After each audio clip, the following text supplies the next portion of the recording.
How do you think you're most different now from when you were a freshman here? Like, what comes to mind first and the biggest changes for you? Biggest changes, time management and experience. I've been through the wars. I've been through just about everything you could possibly go through. So I feel like just that experience and that just those things help me out a lot. Do you like the idea of being, kind of seen as the face of this team right now, this kind of setting, with no Dean, no Barry, no Cam, or is that not a natural role for you? It's not a natural role for me. Yeah. I've been pretty much the second guy my whole life, playing on guys like Jason Tatum, guys like that too. So it's a new role for me, new kind of thing for me. So I'm taking it day by day. You obviously put up a lot of good numbers without being the focal point of a set play a lot, perhaps. How different will that be, do you think, being a guy who maybe they're calling plays for in the huddle as much or more than anybody else? I feel like we got a pretty good offensive team. We got a lot of guys that can do a lot more things. So I feel like I'm pretty spread out. But through the flow of the offense, I feel like I can get my points and I can get everything else. So I feel like the coach is doing a great job of incorporating everybody and me as well. Barry's obviously been one of the best defenders in K-State history, but Coach talked about how you might be even more of a better lockdown defender on one-on-one on a guy. Like, what do you think about your defensive ability and being able to do that? I just take a lot of pride in, that's just key things with me. That's the one thing I mainly focus on. If I can lock somebody up, I wouldn't care about if I can shoot the ball or not. As long as I can stop them from scoring, that we can win the game. What's the hardest thing on that end to do? Is it moving the feet? Is it to stay in front of someone? Like, how hard is that to do? How much effort does that take? It takes a lot of effort, just to move the feet and scouting. Scouting's a big part of that. Getting to know what the guys like to do. I've been practicing in front of Cardi for a lot. He hates getting in front of me. So just doing the early preparing things for defense is key too. That's some of the things I've been doing.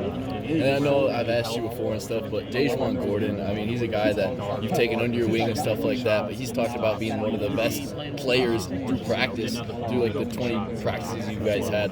How good has he been? He's been very good. He's been learning his role well. He's been getting into the system well as well. So he's doing a great job. I can't wait to see what he do this Friday as well in the game. And how much do you think you expect him to play this year? I expect a lot out of him this year. He's coming in pretty hot and he's shooting the ball really well right now. Can't wait to see what he can do. Back to defense. A lot of us didn't play at the level you play at. How hard is it to play as hard as you do on defense and then not conserve energy on offense? Do you ever find yourself having to do that? Do you ever not take plays off, but is it ever an intentional time you do have to rest on offense some? It is. I'm not gonna lie to you. Yeah. In a long game, you will. But at times it's just some of that confidence boost you have. Stopping somebody, you get that extra boost of confidence, that extra boost of energy, just to keep going. And I feel like I've been doing that throughout my career here. And then last for me, there's so much talk about two-way players in the NBA. Is that something you kind of see yourself as a two-way player can help on both ends? Definitely 3-and-D. That's something I've been working on. Just knocking the three down consistently and just playing the most D I can. What are you looking forward to the exhibition game? What are you working on? What do you think the team can accomplish?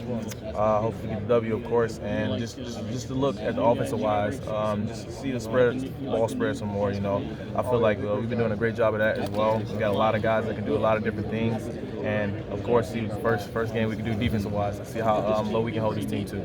How special will it be to hang that banner? It's going to be a very special feeling, just to get one in the building in Bram. So it's going to be a good time. How hard is it going to be to reach the level that in the next couple of seasons, maybe what they did last season? How hard would it be to reach that level again, to go to the NCAA tournament like you did make a run a couple of years ago? Is this team ready for that yet, or? Yeah, of course. We got championship DNA in us, self-replacing DNA. So even though we got some big guys out, we got a lot of guys coming back in, and we got the same crew here. We got a lot of guys coming back. It's been on an Elite 8 run. It's been on a Sweet 16 teams as well. So we got a lot of guys that can do a lot of great things and that can really go and be a lot of good dogs. Like I say, we got a lot of dogs on the team that can come out and compete. You being a three-point shooter, but another part of your game though is the transition game. You come down and get the dunk on the breakaway. Just tell me how that really adds to your game to get the ball in transition from translating defense to offense. That's been a key point for our team right now. Just getting in transition, getting out easy buckets, and dominate the two-point field goal. And I feel like if we do that, we'll be all right. You had that dunk through the lane against Iowa State last year in this building.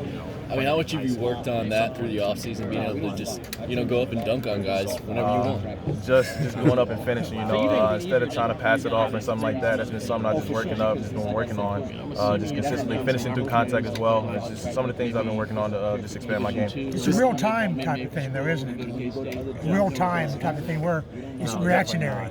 You talk about how you just can't be thinking about that stuff. You just got to be part of the game. It's definitely part of the game. Something you got to go on the fly. Some of the things. So the more experience you have, the more games we play, the better it's going to be.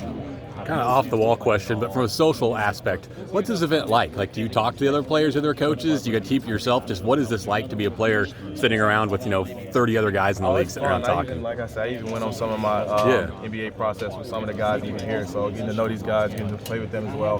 But they know when we step in those lines, it's a different ball game. So, yeah. And then of course this offseason, Bruce coached Halliburton from Iowa State, likely from Oklahoma State. Does he talk about that at all? Has he shared any of his thoughts on those guys with you?